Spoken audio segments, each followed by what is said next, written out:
Alright guys, today we are doing the Dallas Cowboys 7-round mock draft. The Cowboys pick at number 19 is kind of a no man's land for the first round, but with the extra compensatory picks giving them 10 total picks, the Cowboys should be actively trying to trade out of this spot, whether it be up or down. The only player the Cowboys should really consider trading up for is Florida State safety Derwin James. If he falls past the 9th pick, the Cowboys should start making offers to give up their 1st and 2nd to go get him. Fortunately for the Cowboys, there's some kind of Black Friday sale on quarterbacks going on at the top of the draft, and one of the defenders is going to get pushed into striking range for them. Another option for trading up would be if one of the top 2 linebackers in the draft, Roquan Smith or Tremaine Edmonds, fell into the early teens. If you can wait until about 15 or so, it should only cost a 3rd round pick. If the expected run on quarterbacks doesn't happen, which would be crazy at this point, and the top defenders are taken early, the Cowboys could find themselves in a position to trade down and possibly select a guard or a wide receiver later in the 1st. The scenario of trading down will give them even more picks, and they could potentially trade up into the early 2nd with those extra picks. Quick disclaimer here, since I'm still getting to know you guys on YouTube, I feel like I should share with you that my favorite team is in fact the Dallas Cowboys. And since I'm a fellow Cowboys fan, can you guys go ahead and help me reach this goal of 200 likes on this video? It really helps this channel more than you guys know, and I would really appreciate it. But alright, enough about me. You guys are here for the Cowboys mock draft. I ran a ton of simulations of the Cowboys draft with the FanSpeak simulator, and this is the best version of the draft I can see playing out. I played with trades, but I did not include them in this mock, and if you're familiar with FanSpeak, you know that every draft seems to have a few players that fall in unrealistic ways, so I ignored those guys to make the mock as real as possible. Let me know what you think.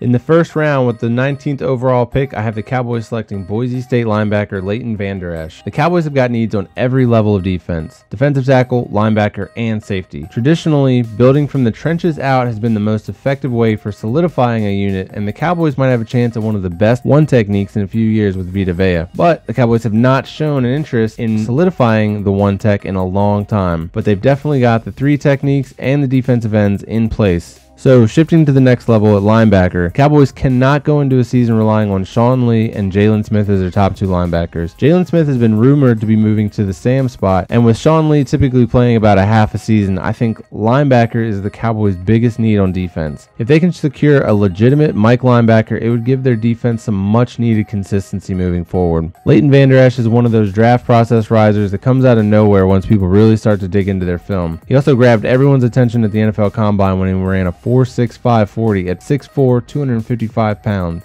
He may be a one-year starter at Boise State, but he's got so much potential that is yet to be tapped into. The Cowboys' last true middle linebacker was when Rolando McClain felt like playing a few seasons, and Vander Esch is built just like him. Not to mention the Cowboys seem to love them some Boise State players.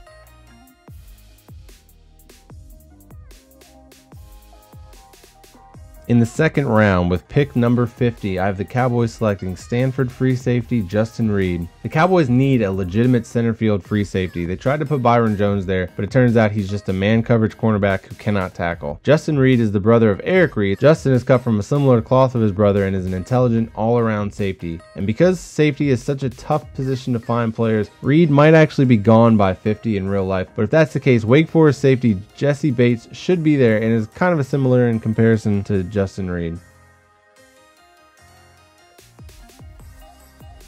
In the 3rd round, with the 81st pick, I have the Cowboys selecting LSU wide receiver D.J Chark. The Dez Bryant saga is becoming one of the most tired stories of the offseason. The Cowboys are not getting rid of Dez this year because they believe they're Super Bowl contenders going into 2018, and they obviously don't plan on using that extra salary cap space anyways. If he has another down year in 2018, he's definitely gone, but Terrence Williams didn't seem to be worth his new contract in 2017 either. The Cowboys really need to bring in some fresh blood at wide receiver. The Cowboys love their big wide receivers, and D.J Chark definitely fits the mold to a T. He actually reminds me a lot of Bryce Butler, who the Cowboys are not bringing back as long as Dez Bryant's on the roster. Chark is familiar with playing with inaccurate quarterbacks, and he still managed to be a deep threat at LSU.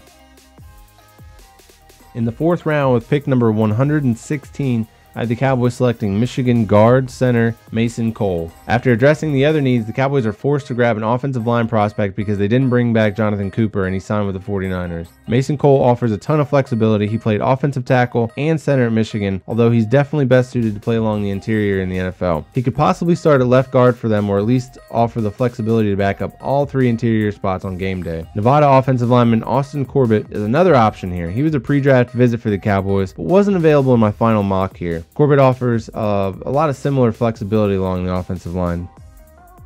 In the 4th round, with pick number 137, I have the Cowboys selecting another wide receiver in Allen Lazard. I just couldn't help myself with Allen Lazard. If the Cowboys don't go wide receiver in one of the first 2 rounds, I think they'd be wise to double dip on wide receivers this year, and Allen Lazard is one of my favorite players in this draft. He was a one-man show at Iowa State, but for some reason he's not getting the recognition I would expect from a 6'5 wide receiver who ran a 4.55 at the combine. You could argue that he doesn't give you much more of what Dez Bryant already provides, but if their plan is to eventually move on from Dez if he doesn't bounce back in 2018, then at least you have another big frame jump ball receiver on the roster, developing some chemistry with Dak.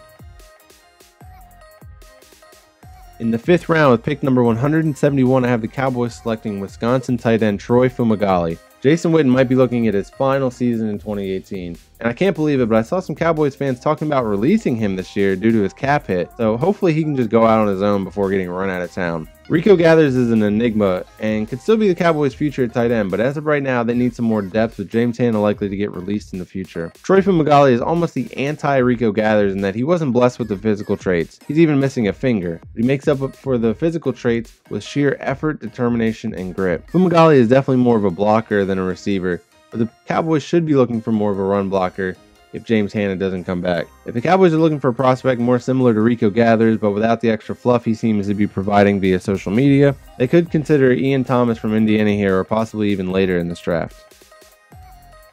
In the 6th round with the 192nd pick, I have the Cowboys selecting Utah defensive tackle Lotulelei. This seems about where I would expect the Cowboys to address what I consider one of their more important needs. In one of my earlier drafts, I had them going with Virginia Tech defensive tackle Tim Settle in the 3rd, but if they don't select a wide receiver in the first 2 rounds, I really think they need to pick one in the 3rd at the latest. And then I hate to break it to you guys, but Lotulelei is another one of those, oh man, I'd love to see Rod Marinelli get his hands on that guy type of guy. There are concerns with his motor, but his brother Starr has established himself as a solid defensive tackle in this league and just signed a new deal with the Bills. If Lowell can turn it on in the pros, he can contribute nicely in the Cowboys rotation, and he is a 1 technique with 3 tech abilities, which is what the Cowboys look for in their 1 tech or lack thereof.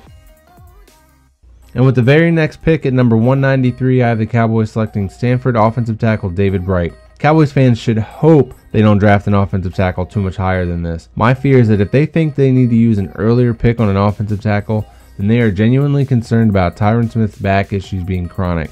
Everyone is healthy and ready for 2018. This is a great fit in the 6th round. David Bright is built like a prototypical offensive tackle in today's NFL and was a team captain, so that means he is the right kind of guy, as Jason Garrett likes to say. He's dealt with injuries, but you're drafting him to be a swing tackle anyways, and he's played tackle, guard, and even took snaps in practice for Stanford. In the 6th round with pick number 208, I have the Cowboys selecting Tulane defensive end Ade Aruna. Some people think that pass rushing defensive end is a much higher need for the Cowboys than this. Call me crazy, but until Randy Gregory is released, I have hope that someday he will contribute to the Cowboys. And with or without Gregory, you might call me double crazy here, but I think Taco Charlton will be one of the most improved players in 2018. Taco was a slow developer in 2017, but you saw the light come on at the end of the season. He's as physically gifted as any defensive end prospect you're going to find, so I don't place that high of value at defensive end in this draft. Ade Aruna is a raw prospect that could be a developmental prospect for the rotation down the line. He's a freak athlete that came to the US from Nigeria and didn't play football till his senior year, so his potential is through the roof still. In the 7th round with pick number 236, I have the Cowboys selecting Marshall quarterback Chase Litton. I really like what I've seen from Cooper Rush as the backup quarterback, and I think he's got some NFL potential, at the very least as a solid backup. The Cowboys would be wise to turn over every stone and continue to find developmental quarterbacks just in case Dak doesn't improve from his sophomore slump. Chase Litton has the prototypical pocket quarterback build and ability. He might end up as only a backup in the NFL, but he's definitely shown some ability to get it done after once throwing a touchdown pass in 27 straight college games. I'm not sure why he left school early, but maybe the Cowboys can capitalize on his premature decision and find a diamond in the rough. Alright guys, that'll do it for this Dallas Cowboys 7-round mock draft. I hope you guys enjoyed this. Mention your team below and I might do them next and give you a shout out in the next video. Make sure you give this video a like and subscribe to the channel. It really helps me out and keeps me coming back for more videos each week. This is the 2nd one this week and I don't intend on slowing down as the draft approaches, so I hope you'll check out the rest of the videos I've made and join the notification squad so you don't miss one. And I will see you guys in the next video.